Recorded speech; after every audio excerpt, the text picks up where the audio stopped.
Please welcome founder and chief experience officer of MadPow and founder of this conference, Amy Cueva. Hi everyone, and welcome to the 8th Annual Health Experience Design Conference.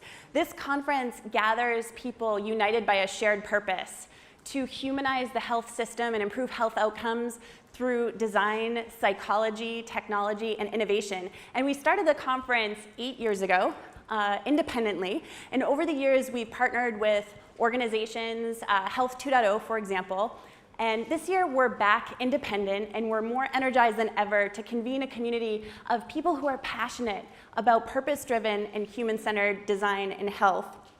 Our goal with this conference is to create a place where researchers, strategists, technologists, business people, and innovators can all convene and share our victories, our challenges, our vision, and our ideas so that we can walk away from this conference with the inspiration, the relationships, the tools, and the tips that we need to help us along the journey of transformation.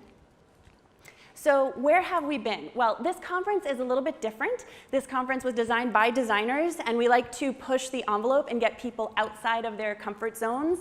And we do this by inviting related disciplines to the table, by bringing the future into the present, and by always maintaining a holistic focus.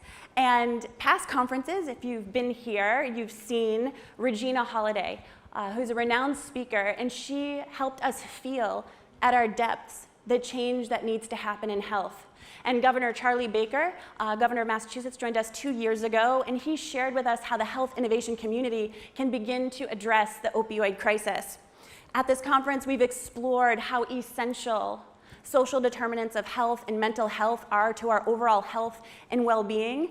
We've looked at the overlap of food and health, if we are what we eat. And we've also meditated. We have done laughing yoga, and we've actually all danced, dance party 3 years ago. It was a lot of fun. But more importantly, we heard what matters most to patients, to families, and to caregivers from them. And we dove deep into how empathy and research-inspired design can fuel our inspiration, our creativity, and give us the motivation to make the change that is needed. And so much change is needed. As we look at changing the behaviors of the people we serve and helping them to achieve their goals and achieve greater vibrancy, we can consider what's most effective in helping people to change their behaviors. And that's why positive psychology, motivational psychology, and organizational psychology have always had a place at this conference so that we can truly deliver behavior change, engagement, and culture change. And this is important because modern innovation isn't just about creating shiny objects anymore, but instead springs from brilliant and often surprising connections. And those connections are made through clarity of purpose. Last year at this conference, I talked about the concept of purpose-driven design, which basically takes human-centered design to the next level beyond usefulness and usability and into social impact. Through purpose-driven design, we address how we might shape our organizations to deliver real meaning and value to the people we serve, with the belief that ultimately that will lead to our revenue and profit objectives. And we also explore through purpose-driven design how we might collaborate with others who share our purpose so that we might start to address unmet needs, bridge gaps, and truly transform the system. So what's going on at the conference this year, you ask? Well, I want to get off stage as quickly as possible because I'm so looking forward to the speakers that we have lined up who are going to inspire us. First off, we're going to consider what is our ethical responsibility with the solutions we're creating, and what is going to be the impact that we have with these experiences and solutions and technologies, both positive and negative. What are the unintended consequences? We'll learn about a new clinical diagnosis, which is gaming disorder, and that helps us know the seriousness of digital addiction. And I encourage you to visit the Designer's Oath, which is an exploration of our personal commitment to ethics. And with that exhibit and on designersoath.com, you can actually craft your own oath or work as a team inside your organization to craft an oath. At this conference, we are going to be rocked to our core as musicians from Berklee School of Music share songs that they wrote for social impact, sharing how they were affected personally by sexual violence, relational issues, mental health challenges, and trauma. And it's common sense, but an increasing body of research shows us that trauma can have long-term effects on both our physical health and our behavioral health. Now, it's very encouraging that mental health and addiction are gradually becoming destigmatized in the industry, and there are so many more solutions on the market that we're hoping will make an impact, some of which will be spotlighted in the digital interventions for behavioral health track at this conference. But we still have a long way to go when it comes to designing for mental health and integrating it into the solutions we create. We especially need to support children, adolescents, and adults who have experienced a trauma. In fact, addressing trauma is key to breaking the cycle of intergenerational poverty. We're going to have a representative from the New York City Mayor's office who's going to share what they're doing, leveraging human-centered design to envision a better future for the citizens of New York City and to improve health by addressing trauma and intergenerational poverty and racism. And we're also going to consider how we might design for those in crisis and how we can overcome barriers to health inequities. So, how can we not just walk the walk with innovation, but also talk the talk? How do we bring the amazing experiences that we envision to market? And how do we transform cultures so that they are more person-centered and embrace change? These are very good questions that we hope we'll find some answers to in tracks here at the conference. And we're going to highlight innovation happening in insurance, in pharma, hearing from patients, the partnership role that they'd like to have with pharmaceutical companies. And with health systems, we'll look into what are the patient experience measures that matter and will truly lead to transformational improvement. Health is still the #1 reason for bankruptcy in the United States, and over half of Americans don't have the savings to afford a $400 emergency. Health insurance plans, as we know, are very difficult to understand, and more of them come with higher and higher deductibles. Now, this leads to a lot of financial volatility and stress. Now, health and finance are interconnected, for better or for worse. So how might we help people to understand this connection and plan for it? We're going to be looking for answers to these questions this afternoon in the track Navigating the Logistics and Finances of Health, and via a design and innovation challenge that we are announcing tomorrow. We'll also do a deep dive into the nuts and bolts of designing solutions that will be valuable to the people we serve. We are going to look at creating behavioral personas with a tool we created called Impact. We're going to look at how interactive journey maps and ecosystem diagrams can help immerse stakeholders in research insights and help them to envision the solutions that we're planning. And we're going to look at the science of behavior change and look at a toolkit that we can use to design for that behavior change. And there will be a puppet show at this conference. We'll also make pipe cleaner hats. And of course, because no conference would be complete without embracing our inner child and pushing through the invisible barriers that can hold us back. So we all come to the work we do in health fired up by a passion to make change. And this is what unites us at MadPow, where we're designing for change. As a strategic design consultancy, our goal is to provide our clients with good business results and better health and well-being, financial well-being and wellness to the people they serve.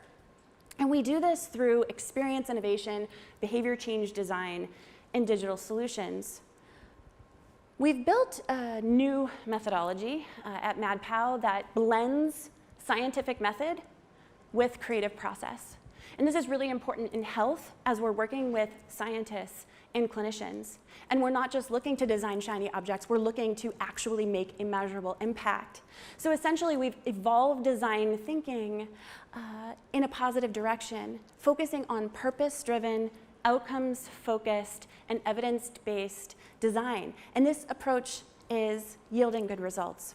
For example, in partnership with Truth.org's Become an X smoking cessation program, we were able to move the dial on leading indicators that affect quit rates for smoking.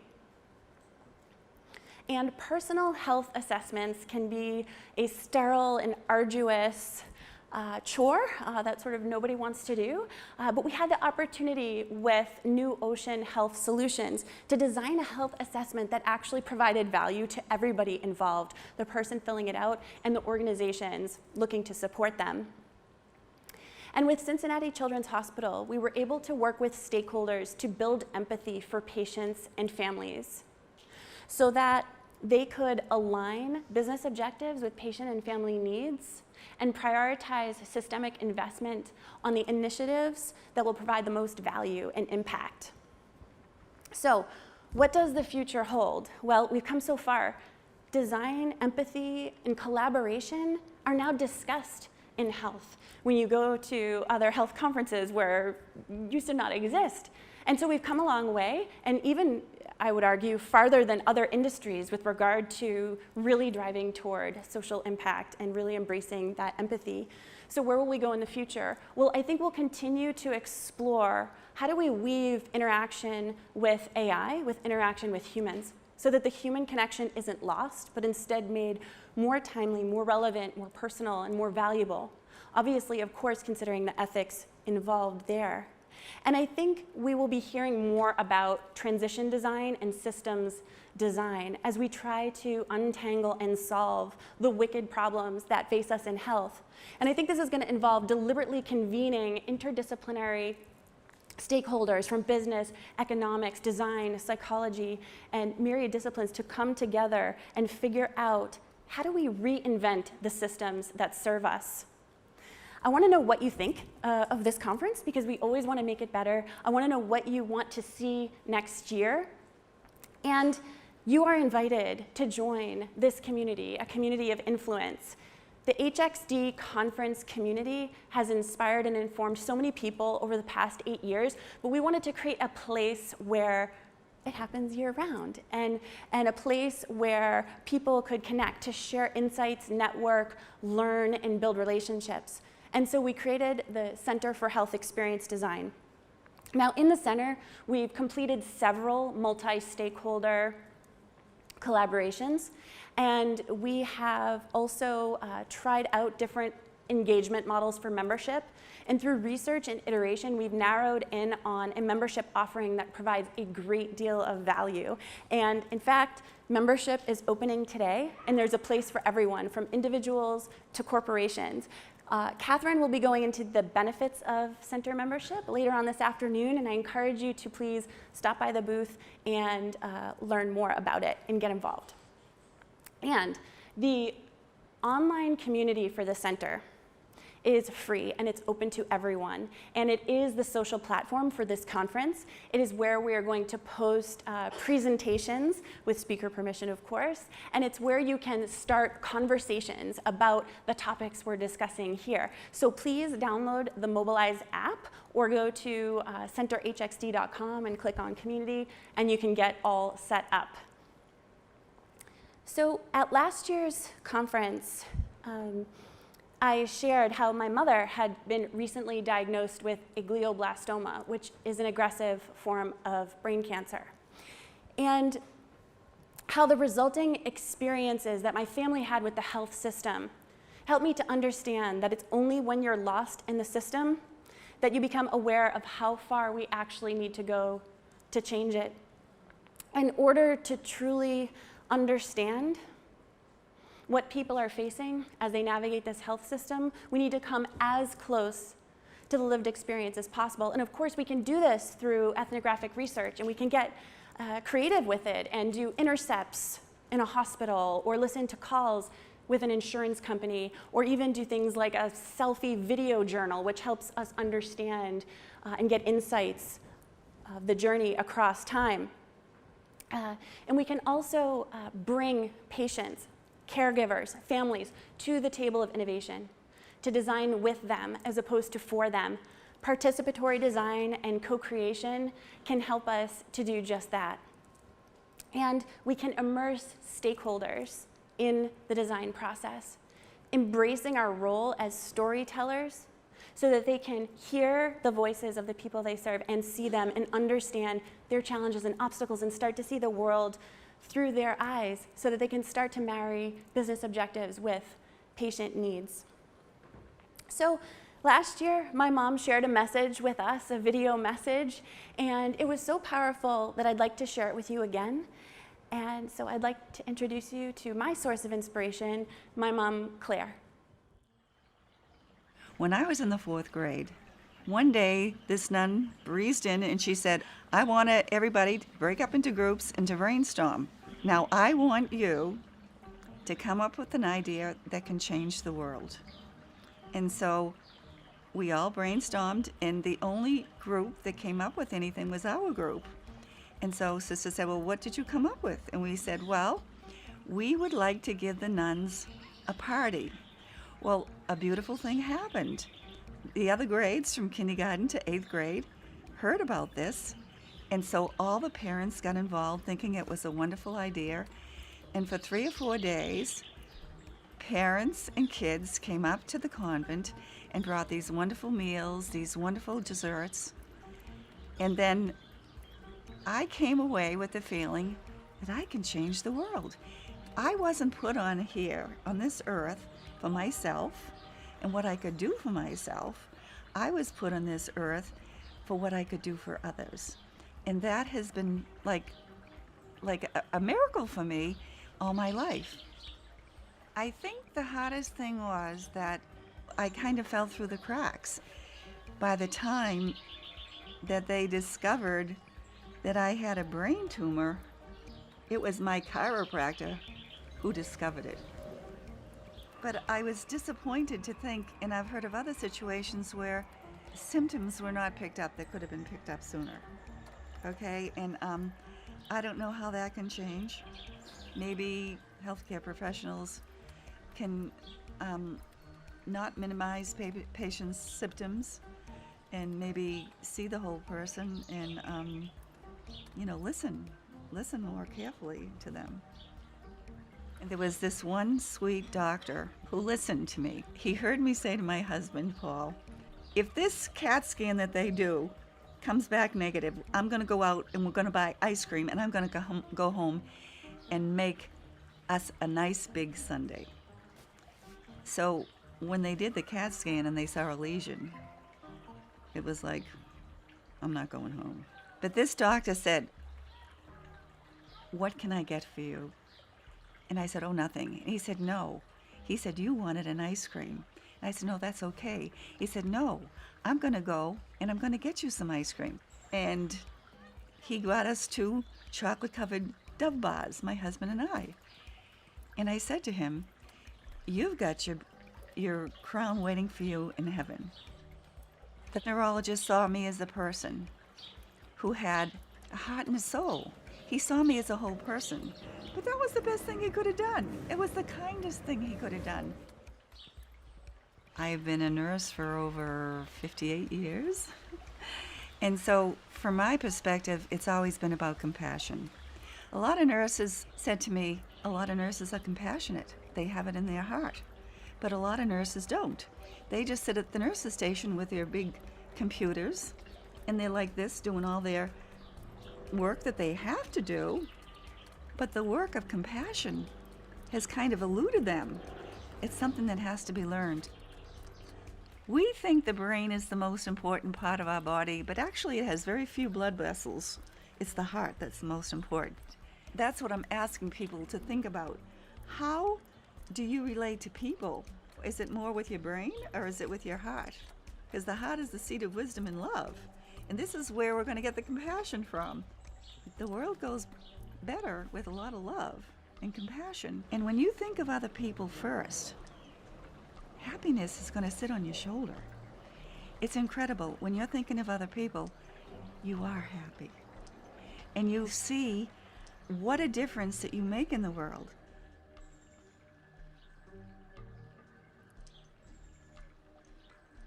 One of the things that has happened for me that's been unbelievable, I never knew how much I was loved by people. And I never knew how much I touched other people's lives. I was filled with peace and joy when I was diagnosed. And it's given me the opportunity to call everybody and ask them for forgiveness, to say, I forgive you for anything I've done to hurt you, and I hope you'll forgive me. I would just encourage people here today just to reach out to either person on your side, introduce yourself, say hello. It's so nice to meet you. Glad to be here. And if you see them in the corridor, say hello to them. And if I am here that day, which I hope I am, come over and give me a hug, because I'm a great hugger and I give great hugs.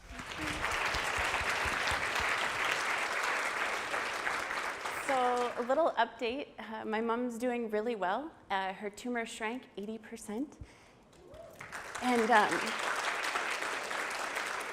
And she's walking again. She's a miracle and a blessing, and actually she's right here, so stand up, Mom.